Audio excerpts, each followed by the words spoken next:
Oh man, I woke up with a stiff one. Batman Caped Crusader will now be released by Amazon. The studio has already ordered 2 seasons of the series. This is fantastic news because we've been wondering on our hands and knees begging, like, what the hell is going on with Batman Caped Crusader? Is that shit even happening? But now it is. And of course, you have these people who be like, well, if Warner Brothers can lease off Batman Cape Crusader to Amazon, how come they can't do that with Zack Snyder's Justice League? Huh? Tell me that truth. Well, first of all, Warner Brothers Discovery made the show, and Amazon is acting as a distributor. There's a big difference. So please remove the Snyderverse penis, the fat veiny penis, out of your mouths and sit down. You're incapable of running this shit. Sit your $5 ass down before I make change.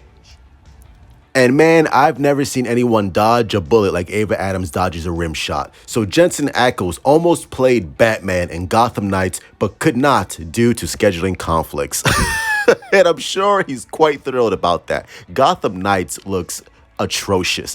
Gotham Knights is an abomination. Gotham Knights is the equivalent of getting the Last of Us fungi virus, of getting the T virus, the coronavirus, the Reddit herpes virus, the Oh My Diaz virus, like whatever virus you can think of, whatever horrible, unimaginable, just nightmarish thing you can think of, that's Gotham Knights. Just cancel that show and let's move on. Me personally, I wouldn't take this level of disrespect.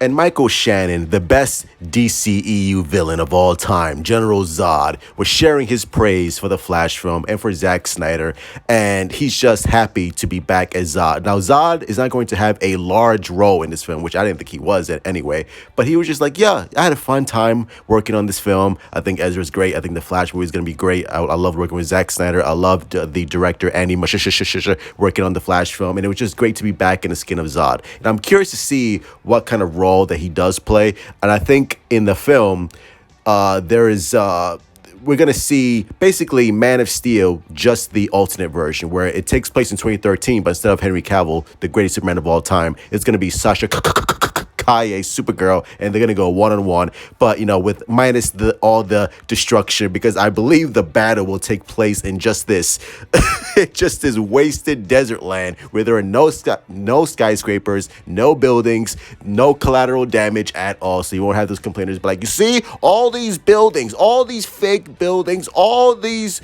fucking destructions and things blowing up and cars blowing up. What's going on? I don't like this. So we don't have to hear any of that nonsense, just like we did back in 2013 where people were complaining about a fictional city. Like this movie's not real.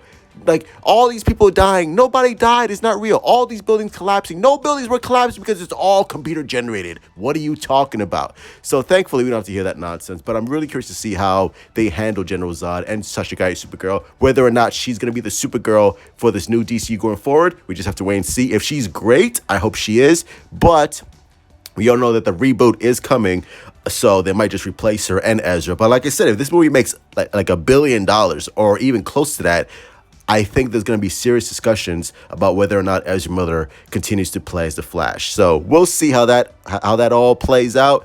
I know some people want him gone. I think he should be gone. I think if this is a reboot, then we should reboot the core league. And I still think that James Gunn is going to do that. But again, it all depends on the green. It all depends on whether or not this movie is a huge hit and critics love it and audiences love it. And, whether or not James Gunn and Peter Safran think it's the right decision to get rid of Ezra. The final verdict comes down to David Zaslav. If David Zaslav is like, yo, Ezra Miller's not going anywhere, then guess what? Ezra Miller is not going anywhere. So we'll see how all that shakes out. But again, Jensen Ackles as the DCU Batman, what do you think? You think that would be a good idea? I think that'd be pretty cool. Thank God he was not going to be the CW Batman, because that would have been just like, yeah, bro, you're done. Cross your name off the list. You're done. You're not going to be Batman. I'm still hoping, begging and pleading that Ben Affleck there's a slight chance of Ben Affleck continuing playing as Batman. I don't think he will, but hey, you never know. Crazier things have happened. But if Jensen Ackles was to be Batman in the DCU, I'll be cool with it. I wouldn't be like over the moon, like, hell yeah, perfect choice. But I'll be like, okay, that's a decent choice. Let's see what they cook up. But we'll see what they do with the DCU going forward and with Batman and the whole Flash. But either way, I'm excited for Batman Cape Crusader. I think it's going to be a good animation. I love the old school aesthetic. So we'll see. Love you all. Stay safe. Mwah. Big hiss. Oh my God, that's a good fucking pickle. Jesus Christ, classic dill. Anybody want a piece?